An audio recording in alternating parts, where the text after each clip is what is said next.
তো অনেক গার্জেনদেরই একটা কোয়ারি আছে যে আমি দু রকম ব্যাচ কেন বানাই আর কি ফিজিক্সের জন্য, আইআইটি ফিজিক্সের জন্য মেনলি। যে একটা হচ্ছে র্যাঙ্কার্স ব্যাচ আর নন র্যাঙ্কার্স ব্যাচ।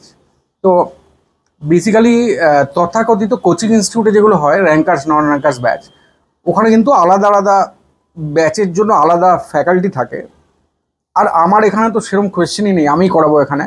দুটো ব্যাচ করার কারণ হচ্ছে গিয়ে, যারা আমার কাছে 9 থেকে পড়ে, 9 থেকে বা 10 থেকে ধরুন ভর্তি হলো, তাদের কোর্সটাকে বলা হয় ফাউন্ডেশন কোর্স। মানে আইদার 4 বছর পড়ছে 9 থেকে 12, আর 3 বছর পড়ছে 10 থেকে 12। তো তাদের স্পেশালি ইন ক্লাস 10 তাদের আমি ম্যাথসের প্রচুর আইডিয়া দিয়ে দিই, যেমন ভেক্টরস, ট্রিগোনোমেট্রি, ক্যালকুলাস, মানে যেটা ম্যাথসের এই চ্যাপ্টারগুলো অ্যাডভান্স ফিজিক্সের প্রবলেম সলভ করার জন্য দরকার হয়।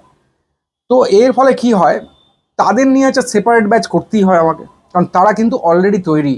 আর যারা 11 থেকে ভর্তি হচ্ছে তাদের আমি তো অ্যাডমিশন টেস্ট নেই একটা, সে যদি অ্যাডমিশন টেস্টে সেরকম করতে পারে তাহলে ডেফিনেটলি সেই ব্যাচে নিয়ে নেই।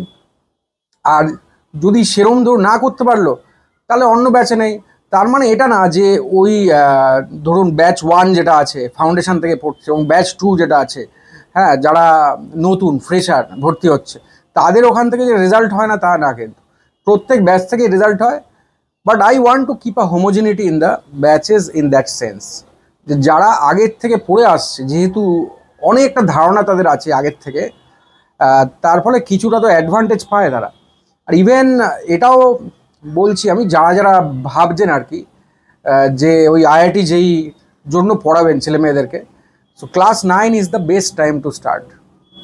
কারণ আজকাল তো আমাকে তো শুধু এটা ভাবলে হবে না যে আমরা তখনকার দিনে আমরা যা করতাম সেটা ভাবলে তো হবে না। এখানে সমস্ত জায়গায় আমাদের রামকৃষ্ণ মিশনের স্টুডেন্ট যারা নরেন্দ্রপুর, দেওঘর, প্লাস ইন্ডিয়ার অন্য অন্য জায়গায়, সবাই কিন্তু ক্লাস 9 থেকে স্টার্ট করছে কোর্সটা।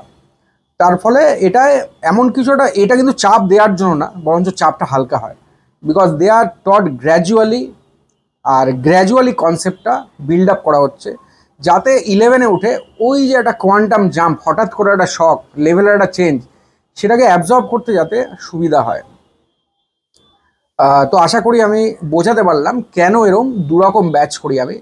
একটা হচ্ছে ব্যাচ 1 এবং ব্যাচ 2। থ্যাংকস।